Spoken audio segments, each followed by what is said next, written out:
தஸ்மாதக்னிः சமிதோ யஸ்ய சூர்யः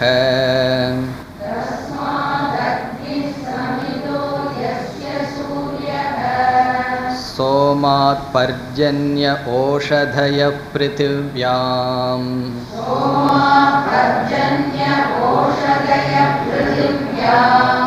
புமான் ரேதः சிஞ்சதி யோஷிதாயாம்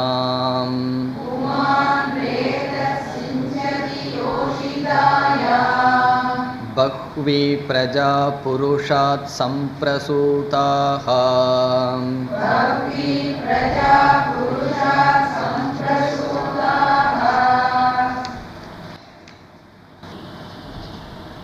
இந்த பகுதியில் மாயையுடன் கூடிய பிரம்ம தத்துவத்தை அறிமுகப்படுத்தியதற்கு பிறகு நிர்குண பிரம்ம தத்துவம் அறிமுகப்படுத்தப்பட்டது. திவ்யோ ஹ்யமூர்த்த புருஷக என்ற இரண்டாவது மந்திரத்தில். அதற்கு பிறகு எப்படி பரம்பொருளிடமிருந்து இந்த உலகமானது தோன்றியது என்ற சிருஷ்டி விசாரம் மூன்றாவது மந்திரத்தில் ஆரம்பிக்கப்பட்டது. நாம் 4 விதமான படிகளை பார்த்தோம். முதலில் சூக்ஷ்மமான பூதங்கள் தோன்றுகின்றது, சூக்ஷ்ம பூத சிருஷ்டி. இரண்டாவதாக சூக்ஷ்மமான பூதங்களிலிருந்து சூக்ஷ்ம சரீரங்கள் தோன்றுகின்றது, அதை சூக்ஷ்ம பௌதிக சிருஷ்டி அல்லது சூக்ஷ்ம சரீரங்களினுடைய சிருஷ்டி என்று பார்த்தோம். பிறகு சூக்ஷ்மமான பூதங்களிலிருந்து ஸ்தூலமான பூதமாக மாறுவது பஞ்சீகரணம். அதனுடைய அடிப்படையில் பஞ்சீகரணத்தினால் ஸ்தூல பூத சிருஷ்டி மூன்றாவதாக பார்த்தோம். ஸ்தூல பூதத்திலிருந்து என்ன வருகின்றது? ஸ்தூல பௌதிகம் அல்லது ஸ்தூல சரீரங்கள். இவ்விதம் சிருஷ்டியானது 4 படிகளில் வருவதாக பார்த்தோம். அதில் இங்கு உபனிஷத்தில் 3 படிகள் பேசப்பட்டது. மூன்றாவது மந்திரத்தில் சூக்ஷ்ம பூத சிருஷ்டி, சூக்ஷ்ம பௌதிக சிருஷ்டி சொல்லப்பட்டது. 4வது மந்திரத்திலிருந்து பிரம்மத்திடமிருந்து என்னென்னெல்லாம் தோன்றியது என்ற கருத்தானது வருகின்றது. அதில் 4வது மந்திரத்தில் நாம் பார்த்தது, எப்படி நமக்கு இது ஸ்தூல சரீரமோ அதே போல இறைவனுக்கு ஸ்தூல சரீரம் என்ன என்ற கேள்வி வரும் பொழுது இந்த அகில பிரபஞ்சமுமே பகவானுடைய ஸ்தூல சரீரம். ஆகவே இறைவனுடைய ஸ்தூல சரீரத்தை நான் பார்க்க வேண்டும் என்றால் என்ன செய்ய வேண்டும்? கண்ணை திறக்க வேண்டும், அவ்வளவுதான். நாம் எதை பார்க்கின்றோமோ அது ஈஸ்வரனுடைய ஸ்தூல சரீரம். இந்த ஸ்தூல சரீரத்தோடு பார்க்கப்படுகின்ற ஈஸ்வரனுக்கு சென்ற வகுப்பில் ஒரு பெயர் கொடுத்தோம். அது என்ன பெயர்? விராட். விராட் சுரூபமான ஈஸ்வரன் இந்த ஸ்தூல சரீரமாக, இந்த பிரபஞ்சமாக இருக்கின்றார் என்று பார்த்தோம். பிறகு 5வது மந்திரத்தில் பஞ்சாக்னி வித்யா அறிமுகப்படுத்தப்பட்டது. ஒரு ஜீவன் பிறக்கின்றான் என்று சொன்னால் அந்த ஜீவனுடைய ஸ்தூல சரீரம்தான் பிறக்கின்றது, ஜீவனுடைய சூக்ஷ்ம சரீரம் பிறப்பதில்லை. இந்த ஜீவனுடைய ஸ்தூல சரீரம் எப்படி பிறப்பை அடைகின்றது? ஒரு வைதிக புருஷன் இறந்ததற்கு பிறகு சொர்க்கத்துக்கு செல்கின்றான். மீண்டும் அவன் மனித சரீரம் எப்படி எடுக்கின்றான்? 5 விதமான இடத்தில் தங்கி மீண்டும் மனித சரீரம் எடுக்கின்றான் என்பதை சென்ற வகுப்பில் பார்த்தோம். அந்த 5 ஸ்தானம்: 1 ஜல சரீரம் எடுத்துக்கொண்டு சொர்க்கத்திற்கு செல்கின்றான். 2வது சொர்க்கத்திலிருந்து வரும்பொழுது பர்ஜன்யக மேக சரீரமாக மாறுகின்றான். மேகத்திலிருந்து மழையாக வந்து ஓஷதி மரம் செடி கொடிகளுக்குள் அந்த ஜீவன் செல்கின்றான். அந்த காய்கறிகளை உட்கொள்கின்ற ஆணிடம் புருஷ சரீரம் ஆணிடம் 4வதாக செல்கின்றான். பிறகு 5வதாக ஸ்திரீ பெண்ணினுடைய சரீரத்திற்குள் சென்று ஸ்தூல சரீரத்தினுடைய அமைப்பை எடுத்து இந்த பூலோகத்தில் பிறக்கின்றான். இந்த பஞ்சாக்னி வித்யானது 5வது மந்திரத்தில் கூறப்பட்டது. இப்பொழுது நாம் மந்திரத்திற்குள் செல்வோம். 5வது மந்திரம் தஸ்மாத். தஸ்மாத் என்றால் அந்த பிரம்மத்திடமிருந்து. தஸ்மாத் எப்படிப்பட்ட பிரம்மன்? மாயையுடன் கூடிய அந்த பிரம்மத்திடமிருந்து, ஈஸ்வரனிடமிருந்து என்ன தோன்றியது? அக்னிஹி. அக்னிஹி ஜாயதே. அக்னி என்றால் இங்கு சொர்க்கம். அக்னி என்றால் சொர்க்கலோகம். நாம் இந்த உலகத்தில் பார்க்கின்ற அக்னி அல்ல, இங்கு அக்னி என்றால் சொர்க்கலோகம். ஆகவே அந்த பிரம்மத்திடமிருந்து சொர்க்கலோகம் தோன்றியது. அதுதான் முதல் பகுதி. அடுத்த 2-3 சொற்கள் அந்த சொர்க்கலோகத்திற்கு வெளிச்சம் என்ன? நம்முடைய வீட்டுக்கு டியூப்லைட் இருக்கிறது போல சொர்க்கலோகத்துக்கு எது வெளிச்சமாக ஒளியாக இருக்கின்றது? சமிதக யஸ்ய சூர்யக. சூரியனை சமிதாக கொண்ட அந்த சொர்க்கம் தோன்றியது. நம்முடைய வீட்டுக்கு எப்படி இந்த அறைக்குள் டியூப்லைட் வெளிச்சமாக இருக்கின்றதோ அதே போல சொர்க்கத்தை பிரகாசப்படுத்துவது சூரியக. ஆகவே சூரியக என்றால் சூரியன். அந்த சூரியன் எந்த லோகத்திற்கு வெளிச்சமாக இருக்கின்றதோ அந்த சொர்க்கலோகமானது தஸ்மாத் அந்த பிரம்மத்திடமிருந்தே தோன்றியது. இந்த சொர்க்கலோகம் தோன்றியது என்பதிலிருந்து ஜீவனுடைய முதல் சரீரத்தினுடைய ஸ்தானம் தோன்றியது. ஒரு ஜீவன் முதலில் சொர்க்கத்துக்கு செல்கின்றான், அந்த இடம் தோன்றியது. பிறகு சொர்க்கத்திலிருந்து என்ன தோன்றியது? சோமாத் பர்ஜன்யக ஓஷதய பிருத்திவ்யாம். 2வது வரியில் சோமக என்றால் சந்திரன். இந்த சந்திரன் சொர்க்கத்திலிருந்து வந்தது அல்லது பிரம்மத்திடமிருந்து வந்தது. சோமக என்றால் சந்திரன் தோன்றினான். பிறகு சோமாத் என்றால் அவ்விதம் தோன்றிய சந்திரனிடமிருந்து பர்ஜன்யக மலைகள் மேகங்கள் தோன்றுகின்றது. இங்கு சந்திரன் தோன்றினான் என்று புரிந்து கொண்டு பிறகு சோமாத் அந்த சந்திரனிடமிருந்து பர்ஜன்யக. பர்ஜன்யக என்றால் மேகங்கள். இந்த மேகங்கள் என்பது 5 அக்னி. நம்ம பஞ்ச அக்னிங்கிற இடத்துல சென்ற வகுப்பில் அக்னி என்றால் ஸ்தானம் என்று பார்த்தோம். 2வது ஸ்தானம் ஜீவன் செல்கின்ற 2வது இடமான பர்ஜன்யம் மேகமானது தோன்றியது. பிறகு அந்த மேகம் மழையாக பொழிகின்றது. மலைகள் பொழிந்தால் என்ன தோன்றும்? ஓஷதயக. ஓஷதயக என்றால் விதவிதமான மரம் செடி கொடிகள். இந்த மரம் செடி கொடிகளெல்லாம் எங்கு தோன்றுகின்றது? பிருத்திவ்யாம் பூமியில். பூமியில் மரம் செடி கொடிகள் தோன்றுகின்றது. இந்த ஓஷதயக என்பது எந்த அக்னி? எத்தனாவது அக்னி? 3வது அக்னி. அக்னி என்றால் ஜீவனுடைய 3வது ஸ்தானம். சொர்க்கத்திற்கு செல்கின்றான். பிறகு மேகமாக மாறி 2வது இடத்திலிருந்து 3வது இடமாக ஓஷதிக்குள் வருகின்றான். மரம் செடி கொடிக்குள் வருகின்றான். பிறகு நம்மெல்லாம் மனிதர்கள் இந்த உடலை எப்படி வளர்க்கிறார்கள்? நம் சரீரத்தில் இருக்கின்ற எலும்பு தசை இவைகளெல்லாம் எதில் வந்தது? அந்த ஓஷதி. ஆகவே ஓஷதியிலிருந்து மனிதர்களினுடைய உடல், அவனுடைய சக்திகள் தோன்றுகின்றது. அது அடுத்த வரியில் வருகின்றது. அதை நாம் சேர்த்தி கொள்ள வேண்டும். ஓஷதியிலிருந்து மனித சரீரங்கள் தோன்றுகின்றது.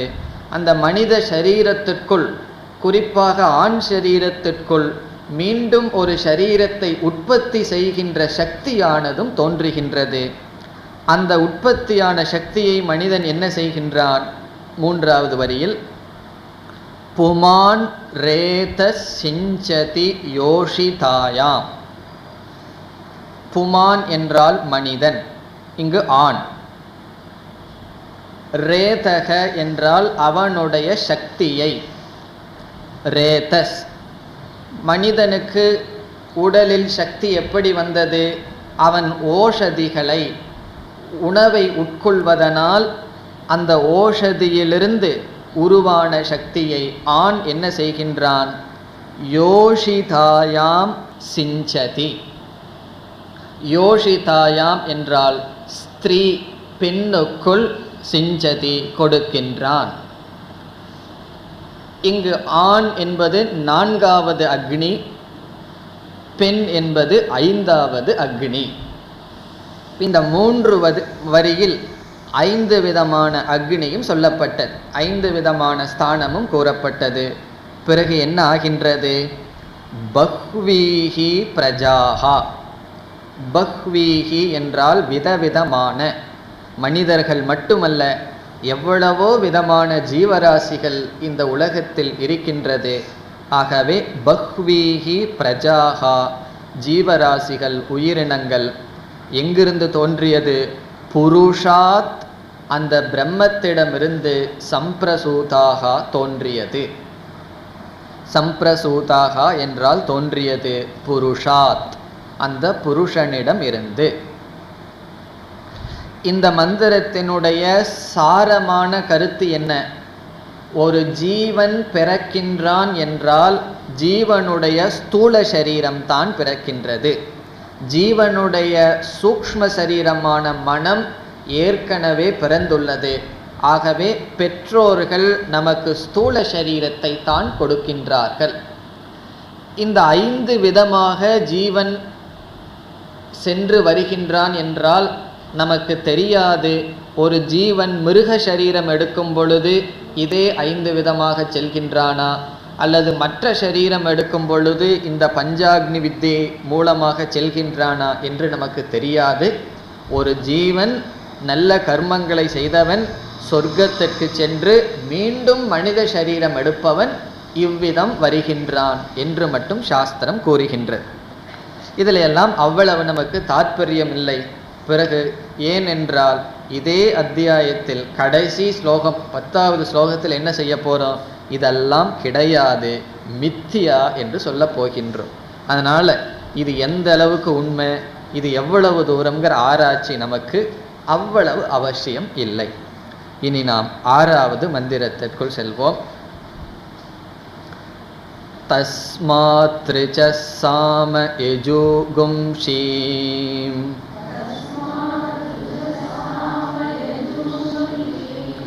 தீக்ஷா யஜ்ஞாஸ்ச சர்வே க்ரதவோ தக்ஷிணாஸ்ச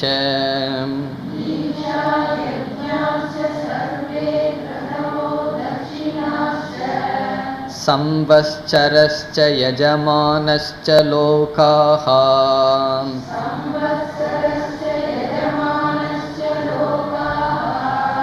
சோமோ யத்ர பவதே யத்ர சூர்யஹ.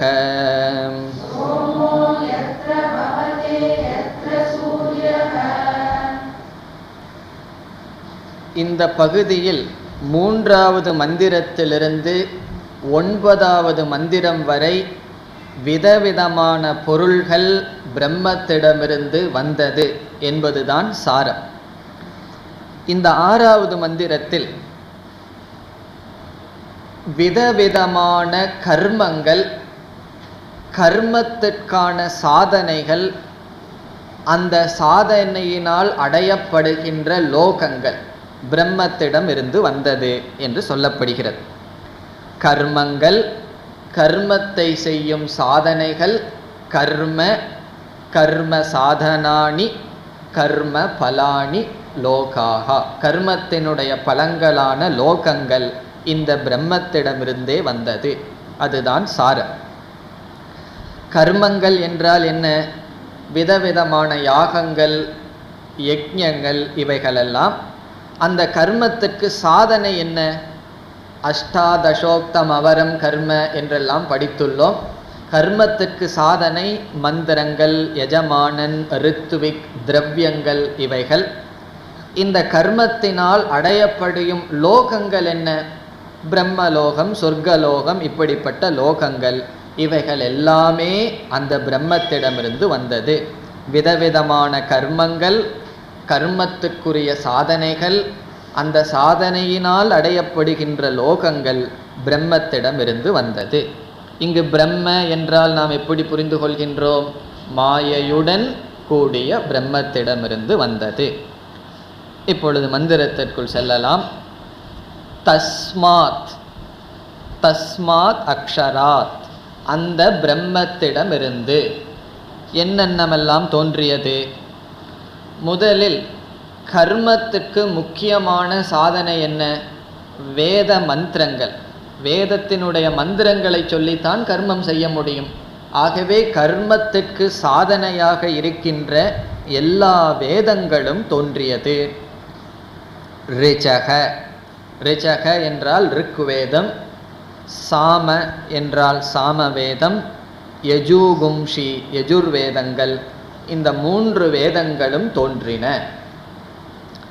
இந்த இடத்துல நம்ம இந்த 3 வேதத்தை எப்படி புரிஞ்சுக்கிறோம்? கர்ம சாதனை, கர்மத்திற்கு சாதனமான, பிறகு கர்மங்களின் சொரூபத்தை பேசுகின்ற வேதங்கள் பிரம்மத்திடமிருந்தே தோன்றியது. ரிக், யஜு, சாம வேதங்கள் பிரம்மத்திடமிருந்து வந்தது. அடுத்த சொல் தீக்ஷா. தீக்ஷா என்றால் சில இடங்களில் கோவில் கும்பாபிஷேகம் செய்யும் பொழுது அந்த கும்பாபிஷேகத்தை நடத்தி வைப்பவர்கள் ஒரு தீட்சை எடுத்துக்கொள்வார்கள். அதை கங்கணம் கட்டுதல் என்றெல்லாம் சொல்வார்கள். கையில் ஒரு தீட்சை எடுத்துக்கொண்டு ஒரு 8 கிலோமீட்டருக்கு அந்த பக்கம் அவர் செல்ல மாட்டார், அல்லது ஒரு இடத்திலேயே அவர் இருப்பார். ஒரு விரதம் எடுத்துக்கொள்வார்.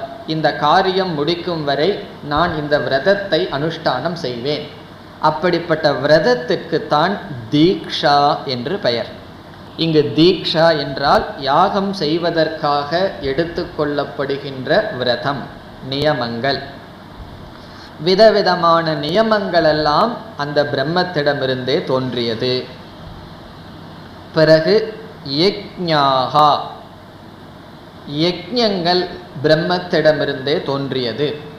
யக்ஞம் என்றால் அக்னிஹோத்திரம் முதலிய யாகங்கள், அக்னிஹோத்ராதி யக்ஞங்கள். சர்வே கிரதவக, கிரது என்றாலும் யக்ஞம் என்றாலும் ஒரே பொருள். கிரது என்றால் அந்த யக்ஞத்தில் மிருகங்களை பலி கொடுப்பது கிடையாது. அப்படிப்பட்ட கிரதுக்கள், யக்ஞங்கள் பிரம்மத்திடமிருந்தே தோன்றின. யக்ஞத்தில் முக்கியமான அங்கம் என்ன? தக்ஷிணாகா. தக்ஷிணை இல்லாமல் யக்ஞம் பூர்த்தி அடையாது. அந்த தக்ஷிணையும் அந்த கான்செப்ட் அவைகள் எல்லாமே பிரம்மத்திடமிருந்து தோன்றியது. தக்ஷிணாகா, தக்ஷிணை என்றால் யக்ஞத்தினால், யக்ஞத்தினுடைய முடிவில் கொடுக்கப்படுகின்ற தானம். சில யக்ஞத்துக்கெல்லாம் சர்வஸ்வ தானம் இருக்கு, எல்லாத்தையுமே கொடுத்துடணுமா. அப்போ அந்த யக்ஞத்தை எப்போ செய்ய முடியும்னா இல்லறத்திலிருந்து வானப்பிரஸ்தாசிரமம் போகும்போது தான் செய்ய முடியும். காரணம் என்ன? இருக்கிறது எல்லாம் கொடுத்துட்டு என்ன செய்யறது? அடுத்த ஆசிரமத்துக்கு செல்வதற்கு முன், அல்லது விஸ்வஜித் யக்ஞம்னு பலவிதமான யாகங்கள் இருக்கின்றது. யக்ஞத்தில் என்னென்ன பொருளெல்லாம் பயன்படுத்துகிறோமோ அதையெல்லாம் கொடுத்துடணுமா. அதில் என்ன வெள்ளி குடத்தை பயன்படுத்தி இருந்தாலும் வீட்டுக்கு எடுத்துகிட்டு வரக்கூடாது. அந்த யக்ஞத்தில் என்னென்னலாம் பயன்படுத்துகிறோமோ அந்த எல்லாம் தானமாக கொடுக்க வேண்டும்.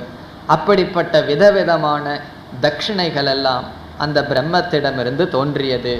பிறகு வேற என்ன தோன்றியது? சம்வத்சரக. சம்வத்சரக என்றால் காலம். காலமே பிரம்மத்திடமிருந்து தோன்றியது. ஒவ்வொரு யக்ஞத்துக்கும் ஒவ்வொரு கால நியமம் இருக்கும், அவைகளும் பிரம்மத்திடமிருந்து தோன்றியது. பிறகு இந்த யக்ஞத்தை எல்லாம் ஒருத்தன் செய்யறானே, அந்த ஆள் எங்கிருந்து வந்தார்? யஜமானஸ்ச, அந்த யஜமானனும் பிரம்மத்திடமிருந்தே வந்தார். இங்கு உபனிஷத் ஒரு நியமம் இல்லை, எதெல்லாம் வாய்க்கு வருதோ அதையெல்லாம் சொல்லுது போல் இருக்கு. எதெல்லாம் தோன்றுதுன்னு சிலது சொல்லணும் சில மந்திரத்தில். ஆகவே எல்லாவற்றையும் சொல்கின்றது. எஜமானன் வந்தான், தட்சிணை வந்தது, காலங்கள் வந்தது. பிறகு என்னன்னா லோகாஹா, விதவிதமான லோகங்கள் தோன்றியது. இந்த லோகங்கள் வரும்போது கர்ம பலம் எடுத்துக்கணும். நம்மளுடைய கர்மத்தின் பலன் விதவிதமான லோகங்கள், அவைகள் தோன்றின. இந்த லோகம் இரண்டு விதமான லோகம். ஒரு லோகத்துக்கு செல்கின்ற மார்க்கம் சந்திரகதி, கிருஷ்ணகதி, சுக்லகதின்னு நம்ம படிச்சிருக்கலாம் கீதையில். கிருஷ்ணகதி என்றால் சந்திர மார்க்கம், சுக்லகதி என்றால் சூரிய மார்க்கம். அந்த கிருஷ்ணகதியில் சென்றால் சொர்க்கத்திற்கு செல்லலாம். சுக்லகதி சூரியன் இருக்கின்ற மார்க்கத்தில் சென்றால் பிரம்மலோகத்திற்கு செல்லலாம். ஆகவே அந்த லோகங்கள் விதவிதமான லோகங்கள். அந்த லோகமானது விளக்கப்படுகின்றது 4வது வரியில். யத்ர சோமக பவதே. சோமக என்றால் கிருஷ்ணகதி. எந்த லோகத்துக்கும் அந்த மூன் சந்திரனானவன் தூய்மைப்படுத்துகின்றானோ, லோகத்திற்கு வழிகாட்டுகின்றானோ. பிறகு யத்ர சூரியக பவதே, சூரிய தேவனை வழியாக கொண்ட லோகங்கள் எது இருக்கின்றதோ அந்த லோகங்கள் எல்லாம் தோன்றின. ஆகவே விதவிதமான கர்மங்கள், கர்மத்திற்கான அங்கங்கள், கர்மத்தினுடைய பலமான லோகங்கள் தோன்றின. இதில் இந்த இடத்துல ஒரு 2 விசாரம் நாம் செய்யலாம். ஒன்று, மனிதனுக்கு என்னென்ன கதி இருக்கின்றது, பிறகு லோகம் என்றால் என்ன, அந்த விசாரத்தை இப்பொழுது செய்வோம். 4 விதமான கதி ஒரு மனிதனுக்கு இருக்கின்றது. நம்ம இறந்ததற்கு பிறகு நம்மளுடைய நிலை 4 விதமான கதி. என்ன கதி? முதல் கதி, இங்கே உயிரோடு இருக்கும் பொழுது நம்மளுடைய கடமைகளை எல்லாம் ஒழுங்காக செய்து, அதே சமயத்தில் கொஞ்சம் ஆசையோடு செஞ்சு, எனக்கு புண்ணியம் வேணும், சுகம் அனுபவிக்கணுங்கிற ஆசையோடு செஞ்சோம் அப்படின்னா, கடமைகளை செய்கிறோம், யாகங்களை எல்லாம் செய்கிறோம், ஒரு வைதிக புருஷனாக இருந்தால் கிருஷ்ணகதியின் வழியாக சொர்க்கத்திற்கு செல்கின்றோம். ஆகவே ஒரு மனிதனுடைய முதல் கதி கிருஷ்ணகதி. கிருஷ்ணகதியில் போனால் என்ன செய்கிறோம்? சொர்க்கத்திற்கு செல்லுதல் முதல் பாசிபிலிட்டி. அதாவது நம்ம இறந்து போனால் நமக்கு 4 விதமான கதி இருக்குது. நமக்குன்னு சொல்லக்கூடாது, மனிதர்களுக்கு. என்ன, நம்மளாம் வேதாந்தம் படிச்சுட்டு இருக்கிறோமே, நமக்கு 4வது கதி. அது என்ன கதின்னு பார்ப்போம்.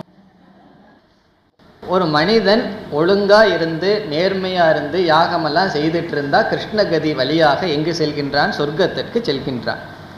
2வது கதி என்னவென்றால், இங்கே பூஜை யாகமெல்லாம் செய்யும் பொழுது அதிக காலம் தியானத்தில் ஈடுபடுகின்றான், உபாசனை செய்கின்றான்.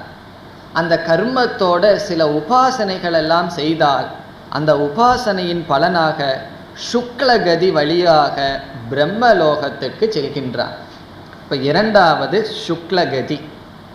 சுக்லகதியில் போனோம்னா பிரம்மலோகம். காரணம் என்ன? இங்கு உபாசனை செய்ததால், அதிக இந்திரிய கட்டுப்பாடுடன் மனக்கட்டுப்பாடுடன் உபாசனை செய்த காரணத்தினால், ஆனால் மனசில் இருக்கிற சுகத்தை அனுபவிக்கணும், போகத்தை அனுபவிக்கணுங்கிற ஆசை போகலை. ஆகவே என்ன, அங்கே பிரம்மலோகத்தில் போய் இங்கே என்னென்னலாம் ஆசை இருந்ததோ அதை அங்கு அனுபவிக்கின்றான். 2 விதமான மனிதர்கள். ஒன்று, ஒழுங்காக கடமையை செஞ்சு பூஜை யாகமெல்லாம் செய்தவர்கள் சொர்க்கம். ஒழுங்காக கடமையை செய்து பூஜை யாகங்கள் செய்து அதிக தியான பரமாக இருந்தவர்கள் பிரம்மலோகம், சுக்லகதி. இனி அதிகப்படியான மக்கள் இருக்கிறார்கள். ஒன்று, எந்த யாகத்தையும் செய்ய மாட்டார்கள், எந்த பூஜையும் செய்ய மாட்டார்கள், அவர்களுடைய விருப்பு வெறுப்படி வாழ்கிறார்கள். யாகமோ பூஜையோ ஒன்றும் கிடையாது, அவர்களுடைய இயற்கைப்படி விருப்பு வெறுப்பு படி வாழ்பவர்கள், ஒரு கர்மத்தையும் செய்யாதவர்கள். அவர்களுக்கு என்ன கதினா அதோகதி. அதோகதின்னு என்ன? ஒரு கதியும் கிடையாது. அதாவது மிருகமாவோ அல்லது நரகமோ ஏதோ ஒரு கதி அதோகதி. ஒரு விதமான நல்ல காரியமும் செய்யாதவர்கள், சுயநலமாக வாழ்பவர்கள், அதர்மமாக வாழ்பவர்கள். இப்போ முதல்ல தர்ம வாழ்க்கை வாழ்ந்து யாகம் செய்பவர்களுக்கு சொர்க்கம், தர்ம வாழ்க்கை வாழ்ந்து உபாசனை செய்பவர்களுக்கு பிரம்மலோகம், தர்ம வாழ்க்கை வாழாதவர்களுக்கு அதோகதி. பிறகு நமக்கெல்லாம் என்ன கதினா, 4வது கதி அகதிகி. அகதின்னு என்ன அர்த்தம் தெரியுமோ? கதியே கிடையாது, அது 4வது கதி அகதி. இப்போ எல்லாத்தோட நம்ம மோசமாக போயிட்டோமாங்கிற சந்தேகம் வரும். அகதி என்றால் மோட்சம் அடைபவர்களுக்கு கதியே கிடையாது.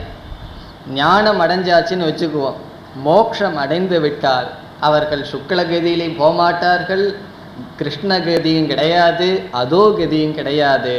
அவர்கள் இந்த இடத்திலேயே முக்தியை அடைகிறார்கள், மீண்டும் பிறவியை எடுப்பதில்லை. இப்போ அகதி ஞானிகளுக்காக. ஒரு மனிதன் இறந்தால் 4 விதமான நிலை இருக்கும்: கிருஷ்ணகதி, சுக்லகதி, அதோகதி, அகதி. இதை நான் ஒரு இடத்துல சொன்ன உடனே ஒரு மாணவர் எனக்கு 5வது கதி ஒன்றுன்னு சொன்னார். காரணம் என்னன்னு சொன்னால், நான் இதில் எதுலேயும் சேரலை, வேதாந்தம் படித்து எனக்கு புரியல, அதனால் எனக்கு யோக பிரஷ்டனுக்கு என்ன கதி வருமோ அதுன்னு சொன்னார். இந்த யோக பிரஷ்டன்னா என்ன தெரியுமோ? அவன் நல்ல காரியத்திலிருந்து விலகினா, தவறும் செய்யவில்லை, வேதாந்தத்துக்குள்ளே வேதாந்தமும் புரியல, இப்படிப்பட்ட மனிதனுக்கு என்ன கதின்னு அர்ஜுனன் கேட்டான். பகவான் சொல்கிறாரு, அவனுக்கு அடுத்த பிறவிலையும் மனித ஜென்மமே கிடச்சி சாதனையை தொடருவான்னு சொன்ன உடனே பலருக்கு அதில் ஹோப், அதில் நம்பிக்கை, எனக்கு மீண்டும் யோக பிரஷ்டனாக போய் நான் பிறப்பேன்னு சொல்லி. ஆகவே அகதி என்றால் மோக்ஷம், கிருஷ்ணகதி என்றால் சொர்க்கம், சுக்லகதி என்றால் பிரம்மலோகம், அதோகதி என்றால் மிருக ஜென்மம். வேதாந்தம் படித்து ஞான நிஷ்டையோ ஞானமோ வரலேன்னு சொன்னால் மீண்டும் மனித சரீரம் கிடைப்பதற்கு வாய்ப்புண்டு. இப்படி ஒரு மனிதன் இறந்ததற்கு பிறகு விதவிதமான பலனை அடையலாம். அனைத்தும் பிரம்மமிடமிருந்தே வந்தது. இனி ஒரு சிறிய விசாரம். சில இடங்களில் லோகம்ங்கிற வார்த்தை நமக்கு ஒரு குழப்பமாக இருக்கும். சிலர் என்ன சொல்கிறார்கள், மேல் லோகம் என்றால் இந்த லோகத்திலேயே அடைகின்ற சுகம், கீழ் லோகம் என்றால் இந்த லோகத்திலேயே கிடைக்கின்ற கீழ்மையான ஜென்மம், சொர்க்கம் பிரம்மம் என்று ஒரு லோகம் கிடையாது, இந்த லோகமேதான் சொர்க்கம், இந்த லோகமேதான் நரகம் என்று பேசுபவர்கள் உண்டு. உண்மையில் சொல்லப்போனால் வேதமானது இந்த லோகத்தையே சொர்க்கம் நரகம்னு சொல்லலை. வேதம் தனியாக ஒரு லோகம் இருப்பதாகவும் அந்த லோகத்திற்கு தகுந்த சரீரத்தை எடுத்து அந்த லோகத்தை அனுபவிப்பதாக வேதமானது கூறுகின்றது. ஆகவே சாஸ்திரத்தினுடைய அடிப்படையில் தனியாக ஒரு லோகம் இருக்கின்றது, சொர்க்கலோகம் பிரம்மலோகம் என்று. அதை நிரூபியுங்கள் என்றால் நம்மளால் நிரூபிக்க முடியுமா? நம்மால் நிரூபிக்க முடியாது. சொர்க்கலோகம் இருக்கா பிரம்மலோகம் இருக்கா? ஒரு கால் இருக்கின்றது என்று நான் நம்புகின்றேன். அது நம்பிக்கையா அறிவா? அது நம்பிக்கை. ஏன்னா அது என்னால் நிரூபிக்க முடியாது. அனுபவமாக இறந்து பார்த்தா தான் நிரூபிக்க முடியும். இறந்ததுக்கப்புறம் நிரூபிக்கிறதுக்கு யார் இருக்கா? ஆகவே இதை நான் நம்புகின்றேன். இனி ஒருவன் கூறுகின்றான், சொர்க்கம் அல்லது நரகம் பிரம்மலோகம்ங்கிறது கிடையாதுன்னு சொல்கிறான். காரணம் என்ன? உன்னால் நிரூபிக்க முடியல, நான் கிடையாது என்று கூறுகின்றேன் என்று இனி ஒரு மனிதன் கூறினால் நாம் என்ன சொல்கின்றோம்? சொர்க்கம் கிடையாது என்று நீயும் நம்புகின்றாய்.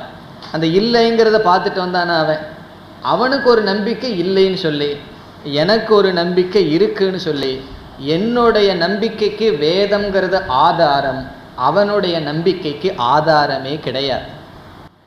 இப்போ இந்த ரூமில் பூனை இருக்கான்னு ஒரு கேள்வியை கேட்குறோம். நம்ம எல்லாம் என்ன சொல்கிறோம்? இல்லை அப்படின்னு சொல்லலாம். இந்த ரூமுக்கு வெளியே ஒருத்தர் இருக்கார், இதற்குள்ளே பூனை இருக்கான்னு கேட்டால் அவர் இல்லைன்னு சொல்ல முடியுமா, இருக்குன்னு சொல்ல முடியுமா? ரெண்டுமே சொல்ல முடியாது. இல்லைன்னு சொல்கிறதுக்கு இல்லாததை பார்த்துருக்கணும், இல்லாததை பார்த்தா தான் இல்லைன்னு சொல்ல முடியும். நம்ம இங்கே இல்லைன்னு சொல்கிறதுக்கு நம்ம எல்லா இடத்தையும் பார்த்துட்டு இல்லைன்னு சொல்கிறோம். வெளியே அமர்ந்திருப்பவர்களால இல்லைன்னு கூட சொல்ல முடியாது. ஆகவே இல்லை என்று சொல்ல வேண்டுமென்றால் அதையும் நிரூபிக்க வேண்டும். ஒருத்தன் சொர்க்கம் இல்லைன்னு சொன்னால் அவனால் இல்லைங்கிறத நிரூபிக்க முடியாது. ஆகவே நிரூபிக்க முடியாத ஒன்றை ஒரு கருத்தை கொண்டிருந்தால் அது நம்பிக்கை. நாமும் நிரூபிக்க முடியாததை ஒரு கருத்தை கொண்டுள்ளோம். நமது நம்பிக்கைக்கு வேதம் ஆதாரம், அவனுடைய நம்பிக்கைக்கு எதுவுமே ஆதாரம் கிடையாது. ஆகவே நம்ம லோகத்தை பற்றி என்ன புரிஞ்சுக்குவோம்? வேதம் இவ்விதம் கூறுகின்றது, விதவிதமான லோகங்கள் இருப்பதால். இவ்வளவு லோகங்கள் இருக்கேன்னு சொல்லி நம்ம அத்வைதத்துக்கு அவை இருந்தாலும் இறுதியில் மித்யாவாக சாஸ்திரம் கூறுகின்றது. இனி நாம் அடுத்த மந்திரத்திற்குள் செல்வோம். 7வது மந்திரம்.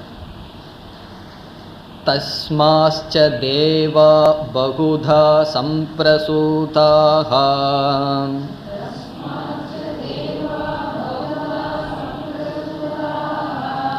சாத்யா மனுஷ்யா பசவோ வயாகும்சி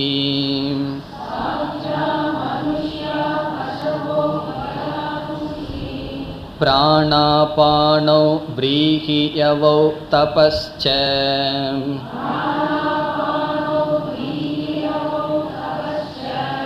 ஸ்ரத்தா சத்யம் பிரம்மச்சர்யம் விதிஷ்ச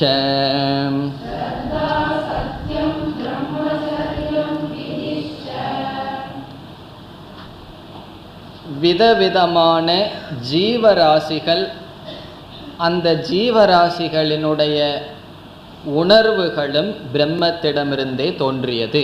அதுதான் இந்த மந்திரத்தின் சாரம். விதவிதமான ஜீவராசிகள், பிறகு ஜீவராசிகள் மனதில் இருக்கின்ற விதவிதமான உணர்வுகள். கீதையில் பகவான் இச்சா துவேஷம் முதலியவைகளெல்லாம் க்ஷேத்திரம் என்று சொன்னார். அதே போல விதவிதமான உணர்வுகள், ஸ்ரத்தா, விதி, பிரம்மச்சரியம், தபஸ், விதவிதமான உணர்வுகள் விதவிதமான ஜீவராசிகள். இப்பொழுது மந்திரத்திற்குள் செல்வோம். தஸ்மாத். தஸ்மாத் என்றால் அந்த பிரம்மத்திடமிருந்து, தேவாகா தேவர்கள் தோன்றினார்கள். தேவர்கள்லேயே பல வெரைட்டி இருக்கு. பகுதா சம்பிரசூதாகா. பகுதா என்றால் விதவிதமான தேவதைகள், தேவர்கள் தோன்றினார்கள் அந்த பிரம்மத்திடமிருந்து.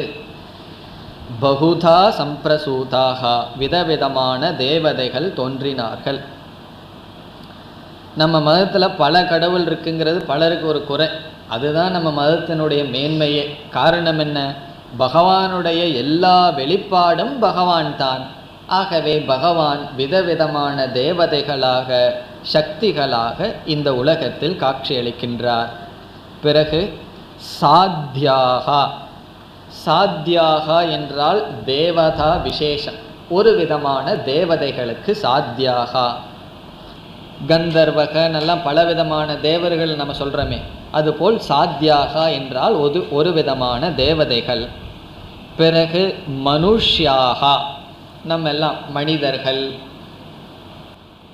இந்த இடத்துல விதவிதமான தேவதைகள், மனிதர்கள், மிருகங்கள் தோன்றின என்றால் நம்ம என்ன புரிஞ்சுக்கிறோம்? விதவிதமான ஷரீரங்கள் தோன்றின.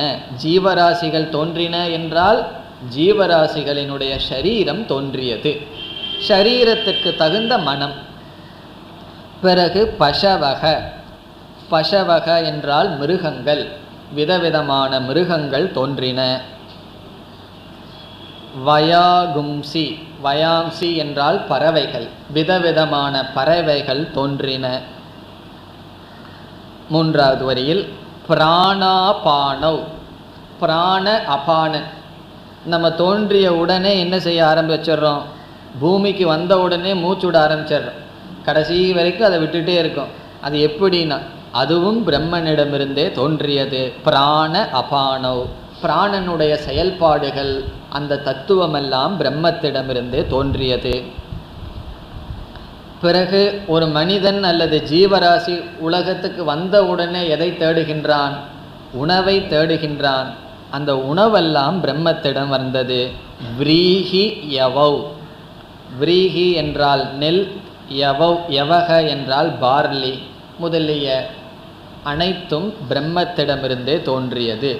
விரீஹி யவௌ, விரீஹி என்றால் நெல், யவக என்றால் பார்லி, இவைகள் தோன்றியது.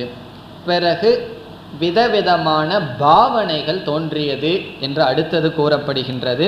தபக, நம்மெல்லாம் தபஸ் செய்கின்றோம், ஏதாவது விரதத்தை அனுஷ்டானம் செய்கின்றோம். அந்த தபஸ், அந்த பாவனைகள் பிரம்மத்திடமிருந்தே தோன்றியது. பிறகு ஸ்ரத்தா, இதெல்லாம் அந்தக்கரண விசேஷங்கள், அவைகளும் பிரம்மத்திடம் தோன்றியது. ஸ்ரத்தை, ஸ்ரத்தைனா நம்பிக்கை. அடுத்த சொல் சத்தியம், சத்தியம் பேசுதல், அப்படி ஒரு பாவனை, அதுவும் பிரம்மத்திடமிருந்து வந்தது. பிரம்மச்சரியம், பிரம்மச்சரிய விரதம், அதுவும் பிரம்மத்திடமிருந்து வந்தது.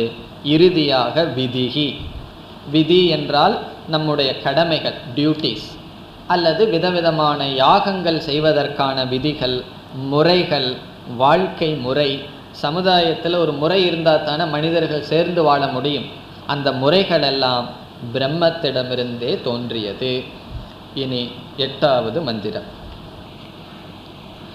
சப்த பிராணா பிரபவந்தி தஸ்மாத் சப்தார்ச்சிஷ சப்த ஹோமாஹாம் சப்தார்ச்சித சமித சப்த ஹோமாஹாம் சப்த இமே லோகா ஏஷு சரந்தே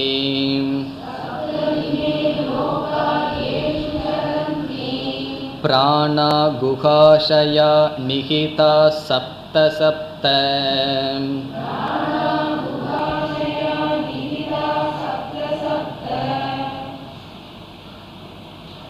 இந்த மந்திரத்தில் ஒரு ஜீவனுடைய இந்திரியங்களெல்லாம் அந்த பிரம்மத்திடமிருந்தே தோன்றியது என்று சொல்லப்படுகின்றது. சூக்ஷ்ம சரீர அவயவங்கள் பிரம்மத்திடமிருந்தே வந்ததாக கூறப்படுகின்றது. ஏற்கனவே வந்த கருத்து தான். ஆனால் இந்த மந்திரத்தில் ஒரு உருவகம் செய்யப்படுகின்றது. அந்த காலத்தில் மிக பிரசித்தமான ஒரு பூஜை என்னவென்றால் யாகம். இப்போல்லாம் யாகம்னா என்னன்னு சொல்லி விளக்க வேண்டியது இருக்கு. அந்த காலத்தில் ஒரு உதாரணம் யாகம் சொல்லப்படுகின்றது என்றால் அது எல்லாருக்கும் தெரிந்ததாக இருந்தது. ஆகவே யாகத்தை உதாரணமாக இங்கு சொல்லப்படுகின்றது. எதற்கு? நம்முடைய அனுபவத்திற்கு. நமக்கு வருகின்ற ஒவ்வொரு அனுபவமும் அந்த அனுபவத்தினால் ஞானம் வருகின்றது. இப்பொழுது கண்ணை திறந்து புஸ்தகத்தை பார்க்கின்றோம், புஸ்தகத்தை பற்றி அறிவு வருகின்றது. இப்படி ஒவ்வொரு விவகாரமும் யாகத்துக்கு உதாரணமாக சொல்லப்படுகின்றது. அப்படி என்றால் யாகத்தில் உள்ள அங்கங்கள் என்ன, நம்முடைய அனுபவத்திற்கு காரணமாக இருப்பவைகள் எவை என்று ஒப்பிட வேண்டும். அந்த உதாரணத்தை முதலில் பார்ப்போம், பிறகு மந்திரத்திற்குள் செல்லலாம். முதல்ல ஒரு யாகத்தில் என்னென்ன அங்கங்கள் இருக்கின்றது, பிறகு நம்முடைய அனுபவத்தில் என்னென்ன அங்கங்கள் வருகின்றது என்று பார்ப்போம். 5 விதமான உதாரணங்கள் இப்பொழுது பகுதிகள் பார்க்க இருக்கின்றோம். முதல்ல ஒரு யாகத்துக்கு ஆதாரமாக இருப்பது என்ன? ஹோமகுண்டம். ஹோமகுண்டம் இல்லாமல் யாகம் இருக்குமா? ஆகவே யாகத்தில் முதலில் பார்ப்பது ஹோமகுண்டம். இரண்டாவது அக்னி. வெறும் ஹோமகுண்டம் மட்டும் இருந்தால் யாகம் நடக்குமா? இரண்டாவது அக்னி, நெருப்பு. அந்த நெருப்பு தத்துவமானது அந்த ஹோமகுண்டத்தில் இருக்கணும். யாக விதிப்படி நெருப்பு இருந்தால் யாகம் செய்ய முடியாது. அந்த நெருப்பானது நன்கு ஜுவாலை விட்டு எரிய வேண்டும். யதா லேலாயதே ஹர்ச்சிஹி அப்படின்னு நம்ம பார்த்தோம். ஆகவே அந்த அக்னியின் ஜுவாலை மூன்றாவது அங்கம். முதலில் ஹோமகுண்டம், இரண்டாவது அக்னி, மூன்றாவது ஜுவாலா. நான்காவது என்ன? அந்த அக்னியில் நாம் விடுகின்ற சமித் பொருள். சமித், சமித் என்றால் அந்த ஹோமகுண்டத்தில் நாம் கொடுக்கின்ற திரவியம், அதை சமித் என்று சொல்லலாம். சமித், எதை நாம் ஆகுதியாக கொடுக்கின்றோமோ அதற்கு சமித். அது நான்காவது. முதல் ஹோமகுண்டம், அக்னி, ஜுவாலா, சமித். ஐந்தாவது என்னாகின்றது? அந்த சமிதானது அக்னியோடு சம்பந்தம் வைக்கும் பொழுது பஸ்பமாக மாறிவிடுகின்றது. ஆகவே இறுதியானது அக்னி சமித் சம்பந்தம். அக்னியும் சமித்தும் சம்பந்தம் ஆவது. அப்பொழுதுதான் யாகமானது பூர்த்தி அடைகின்றது. இந்த சமிதானது அக்னியோடு சம்பந்தப்பட்டு ஒன்றாக மாற வேண்டும். இந்த 5 அங்கத்துக்கும் நம்மளுடைய அனுபவத்துக்கு என்னென்ன ஒற்றுமைகள் இனி நாம் பார்க்க வேண்டும். இப்போ ஹோமகுண்டம், இந்த உதாரணம் நல்லா புரிஞ்சுட்டா உபனிஷத் எவ்வளவு அழகாக கம்பேர் பண்ணதுங்கிறது நமக்கு புரியும். ஹோமகுண்டம், அக்னிஹி, ஜுவாலை, சமித், அக்னி சமித் சம்பந்தம். இனி ஒவ்வொன்றுக்கும் எதற்கு ஒப்பிடப்படுகின்றதுன்னு பார்ப்போம். இப்போ ஹோமகுண்டம் எதற்கு சொல்லப்படுகின்றது என்றால் கோலகம். கோலகம், கோலகம்னா ஞாபகம் இருக்குமோ? இருக்கணும். கோலகம் என்றால் என்ன? இந்திரிய ஸ்தானம். இந்திரியங்கள் இருக்கின்ற இடத்துக்கு கோலகம் என்று பெயர். பார்க்கும் சக்தி, கேட்கும் சக்தி, சுவைக்கும் சக்தி, இவையெல்லாம் என்ன? இந்திரியம். இந்த சுவைக்கிற சக்தி தலையிலிருந்து வெளிப்படுமா? வெளிப்படாது. அதுக்கு ஒரு இடம் இருக்கு, நாக்கு. பார்க்கின்ற சக்தி எங்கிருந்து வெளிப்படும்? கண்ணிலிருந்து வெளிப்படும். ஆகவே நம்ம பார்த்து அனுபவிக்கின்ற கண், நம்ம பார்க்கின்ற காது, இவைகளெல்லாம் இந்திரிய சக்திக்கு உரிய ஸ்தானம், கோலகம். இப்போ கோலகம் என்றால் இந்திரிய சக்தி வெளிப்படுகின்ற ஸ்தூல சரீர அங்கம். ஹோமகுண்டத்தை எதுக்கு உதாரணமாக சொன்னோம்? கோலகத்துக்கு சொன்னோம். இந்த கோலகம் ஹோமகுண்டம். ஹோமகுண்டத்தில் என்ன இருக்கு? அக்னியானது இருக்குன்னு பார்த்தோம். அந்த அக்னிக்கு உதாரணம் இந்திரியங்கள். இரண்டாவதான சொன்ன அக்னிக்கு உதாரணம் இந்திரியம். ஏன் அக்னிக்கு இந்திரியத்துக்கு உதாரணம்? ஹோமகுண்டத்துக்குள் அக்னி இருக்கு, கோலகத்திற்குள் இந்திரியம் இருக்கின்றது. ஆகவே அக்னிக்கு உதாரணம் இந்திரியம். இந்த இந்திரியம் கோலகத்துக்குள்ள இருந்தாலும் இந்த இந்திரியம் ஏதாவது வேலை செய்யணும்னா நம்ம சாஸ்திரம் என்ன சொல்லுதுன்னா, இந்த இந்திரியம் வெளியே போய் பொருளை வியாபித்து ஞானத்தை கொடுக்கின்றதாம். இப்போ இந்த புஸ்தகத்தை பார்க்குறோம், இதை பற்றிய ஞானம் நமக்கு எப்படி வருதுன்னா, மனமானது கண் வழியாக சென்று இந்த உருவத்தை அடைந்து புஸ்தகத்தினுடைய ரூபத்தை அடைந்து ஞானத்தை கொடுக்கின்றது. வெறும் இந்திரியம் இருக்கிறதுனால மட்டும் அறிவு வராது. அந்த இந்திரியம் வெளிப்பட வேண்டும். எப்படி வெறும் அக்னி மட்டும் இருந்தால் யாகம் நடைபெறாதோ, அக்னி ஜுவாலையாக வர வேண்டுமோ, அதே போல் இந்திரியம் அது அபிவியக்த சக்தியாக மாற வேண்டும். ஆகவே இந்திரியத்தினுடைய வெளிப்பாடு ஜுவாலை.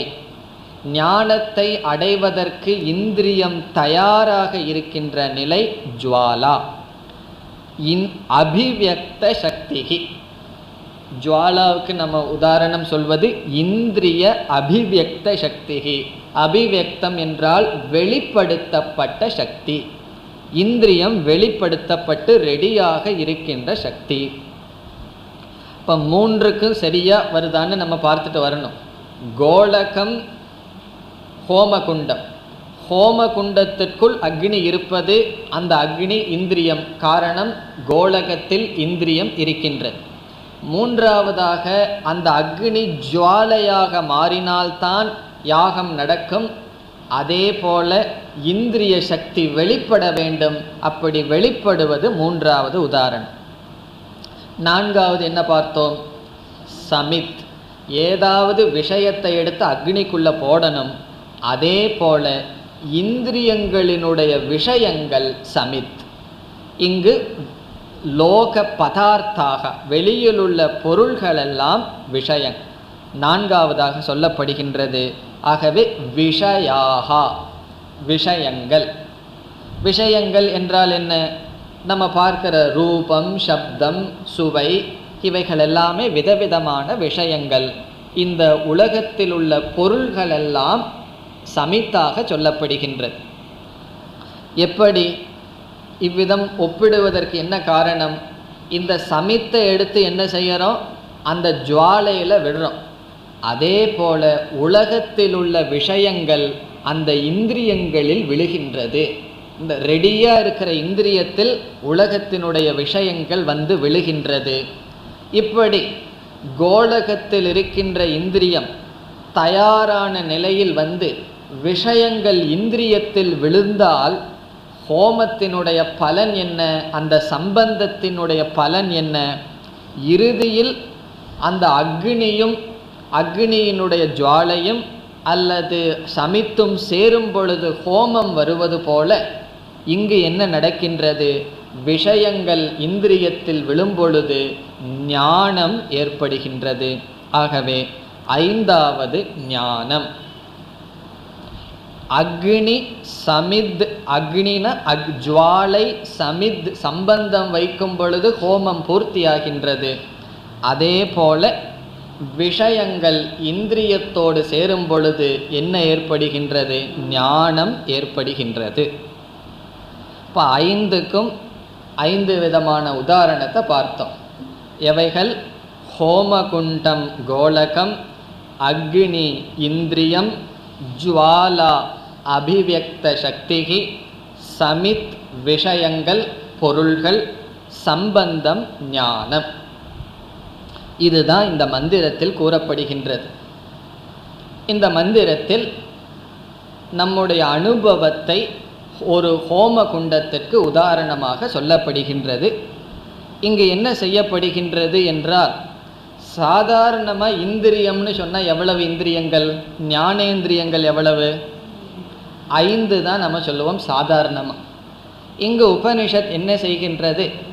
தலையில் இருக்கின்ற 7 விதமான துவாரங்களை எடுத்துக்கொள்கின்றது. நம்ம தலையிலேயே 7 துவாரம் இருக்குது. என்னென்ன துவாரம்?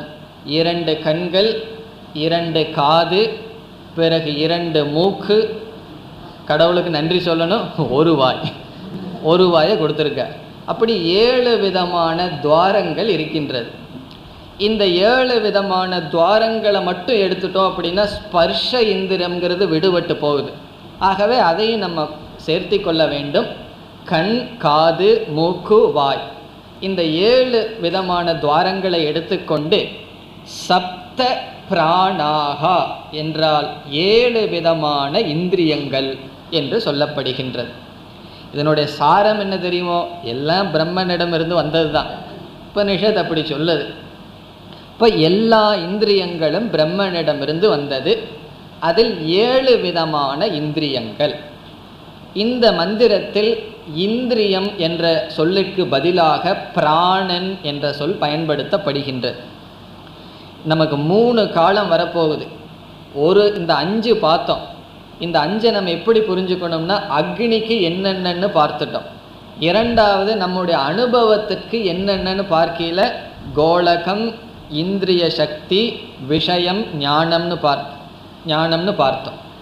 பிறகு இந்த மந்திரத்தில் ஒவ்வொன்றுக்கும் ஒவ்வொரு வார்த்தையை சொல்லப்படுகின்றது. அது என்னன்னு தனியாக பார்க்கணும். கோலகம்ங்கிறதுக்கு இங்கே ஒரு வார்த்தை பயன்படுத்தப்படுகின்றது. இந்திரியம்ங்கிறதுக்கு பிராணன். அந்தந்த இடத்துக்கு வரும்போது கூறி பிறகு சேர்ந்து பார்ப்போம். இந்த இடத்துல நம்ம இரண்டாவதாக பார்த்தமே இந்திரியம், அந்த இந்திரியம்ங்கிறதுக்கு பிராணன்கிற சொல் பயன்படுத்தப்படுகின்றது. இப்பொழுது நாம் ஸ்லோகத்திற்குள் செல்லலாம். சப்த பிராணாகா பிரபவந்தி தஸ்மாத். தஸ்மாத் இப்போ உங்களுக்கு தெரியும். தஸ்மாத்னு சொன்னால் அந்த பிரம்மனிடம் இருந்து. சப்த பிராணாகா பிரபவந்தி. சப்த என்றால் 7, பிராணாகா என்றால் இந்திரியங்கள். 7 இந்திரியங்கள் என்னன்னு சொன்னால் 2 கண், 2 காது, மூக்கு துவாரம் 2, நாக்கு 1, 7. ஸ்பர்ஷத்தையும் நாம் புரிந்து கொள்ள வேண்டும். சப்த பிராணா பிரபவந்தி என்றால் தோன்றின. பிறகு சப்த அர்ச்சிஷக. இந்த இடத்துல அர்ச்சிஷக என்றால் மூன்றாவதா நம்ம பார்த்தமே ஜுவாலா, இந்திரிய சக்தி, அது அர்ச்சிஸ்ங்கிற வார்த்தையில் சொல்லப்படுகின்றது. இப்போ மூன்றாவதாக நாம் பார்த்த இந்திரிய சக்தி என்பது அர்ச்சிஸ். இந்திரியமும் தோன்றியது, அந்த சக்தியும் தோன்றியது. இனி அடுத்த சொல் சமிதக. சமிதக என்றால் விஷயங்கள். நம்ம நாலாவதா பார்த்தது சமிதக விஷயங்கள். இங்கு சமித் என்பது அறியும் பொருள், விஷயங்களை குறிக்கப்படுகின்றது. அதுவும் 7 விதமான பொருள். இப்போ இந்த காதில் யாராவது பேசுனா இந்த காதில் விழுகுது, சில பேர் இந்த பக்கம் இருந்து பேசுவார்கள், பல சமயம் 2 பக்கம் இருந்து பேசுவார்கள், நம்ம கேட்டாகணும். ஆகவே இந்த பக்கம் இருந்து வந்தால் அதுவும் ஒரு விஷயம், இந்த காதில் கேட்கறதும் விஷயம். இவ்விதம் 7 விதமான விஷயங்கள். சப்த சமிதக. பிறகு சப்த ஹோமாகா. சப்த ஹோமாகா. இந்த இடத்துல ஹோமாகா என்றால் நாம் இறுதியாக சொன்னது ஞானம்.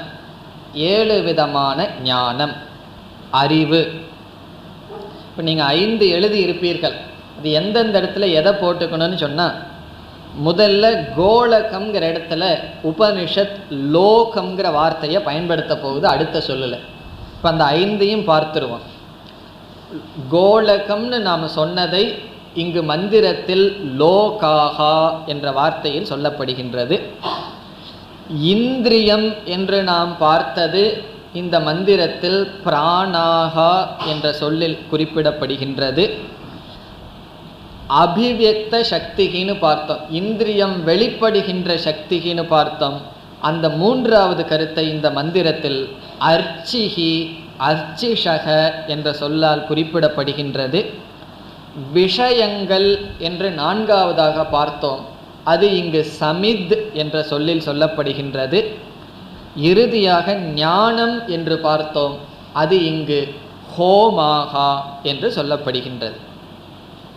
ஆகவே கோலகம், இந்திரியம், இந்திரிய சக்தி, விஷயம், ஞானம், அது இங்கு எப்படி இருக்கின்றது?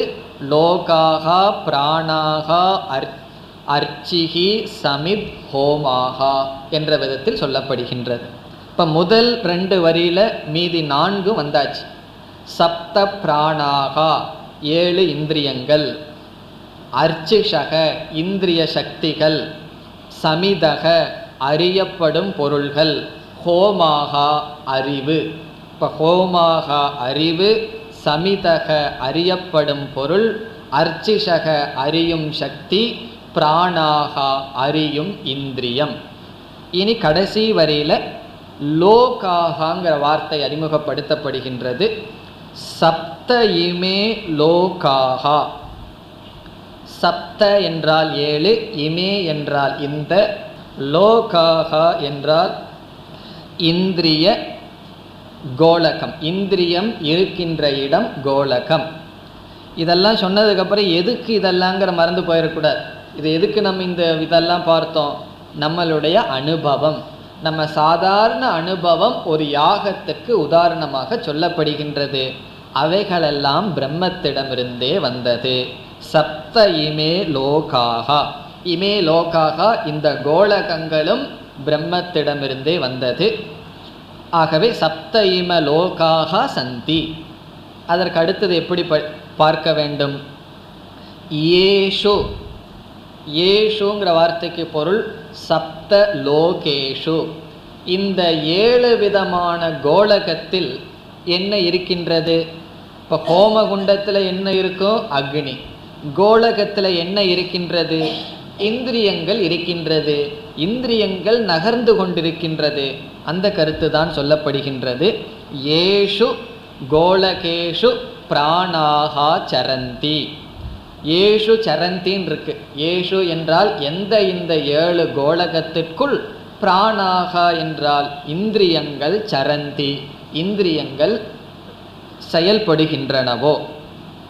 அது 3வது வரி. இப்போ 3வது வரியை நம்ம எப்படி படிக்க வேண்டும்? சப்த இமே லோகாஹா சந்தி, 7 விதமான கோலகங்கள் இருக்கின்றது. Full stop.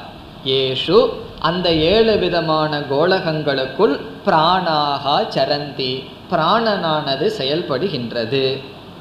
பிறகு கடைசி வரைக்கும் வருவோம். மீண்டும் பிராணாகாங்கிற வார்த்தையை சேர்த்து அந்த பிராணனுக்கு இனி ஒரு அடைமொழி குஹாஷயா. குஹாஷயா என்றால் பிராணனுக்கு அடைமொழி. இந்த இடத்துல பிராணன்னு நீங்க என்ன ஞாபகம் வச்சிருப்பீர்கள்? இந்திரியங்கள். பிராணன் என்றால் இந்திரியங்கள். இந்திரியத்திற்கு ஒரு அடைமொழி குஹாஷயா. ஷயா என்றால் தங்கி இருப்பது. ஷேரதே இது ஷயா. இந்த இந்திரியங்களெல்லாம் எங்கு ஓய்வெடுக்கின்றது? நம்ம ஆழ்ந்த உறக்கத்தில் இந்திரியம் வேலை செய்யுதா?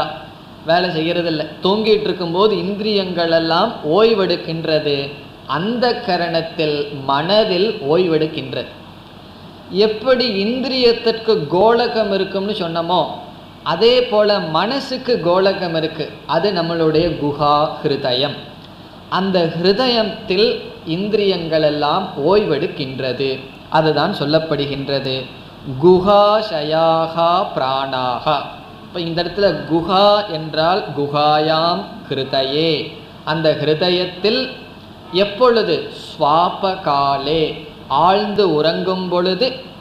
குஹாயாம் ஹிருதயே ஸ்வாபகாலே சேரதே இது குஹாஷயாகா. ஆழ்ந்த உறக்கத்தில் இந்திரியங்களெல்லாம் ஹிருதயத்தில் ஒடுங்குகின்றது. இந்த 7 விதமான இந்திரியங்கள் யாருக்கு கொடுக்கப்பட்டுள்ளது என்றால், இங்கு உபனிஷத் கூறுகின்றது சப்த சப்த நிகிதாகா. அதாவது எல்லா பிராணிகளுக்கும் தாத்ரா, அந்த ஈஸ்வரனால் சப்த சப்த, சப்த சப்தன 7 எல்லா ஜீவராசிகளுக்கும் கொடுக்கப்பட்டுள்ளது. நிகிதாகா என்றால் ஸ்தாபிதாகா, வச்சிருக்க. எல்லா ஜீவராசிகளுக்கும் 7 இந்திரியங்களை அந்த பிரம்மா வைத்துள்ளார். ஆகவே பிராணாகா சப்த சப்த, இந்த இந்திரியங்கள் 7 இந்திரியங்கள் தாத்ரா பிரம்மனால், பிரதி பிராணி ஒவ்வொரு பிராணிகளுக்கும் நிகிதாகா ஸ்தாபிதாகா. இது கிராமர் படி சற்று கடினமான வாக்கியம். சப்த சப்த என்றால் ஒவ்வொரு ஜீவராசிகளுக்கும் அந்த பிரம்மாவால் 7 இந்திரியங்கள் எல்லோருக்கும் வைக்கப்பட்டுள்ளது. கடைசியா என்ன சொல்றோம்? எல்லாமே பிரம்மனிடமிருந்து வந்தது. இந்த கதை இன்னும் ஒரே ஒரு மந்திரம்தான். அடுத்த மந்திரத்திலையும் இதே தான், நதிகள் எல்லாம் பிரம்மனிடம் வந்ததுன்னு சொல்லி. பிறகு இந்த அத்தியாயத்திற்கே, இந்த பகுதிக்கே முக்கியமான 10வது மந்திரம் வரை இருக்கின்றது. அங்குதான் உபனிஷத் பிரம்மத்தினுடைய சொரூபத்தை விளக்கும்.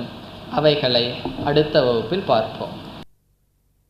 ஓம் பூர்ணமத பூர்ணமிதம் பூர்ணாத் பூர்ணமுதச்யதே பூர்ணஸ்ய பூர்ணமாதாய பூர்ணமேவாவசிஷ்யதே.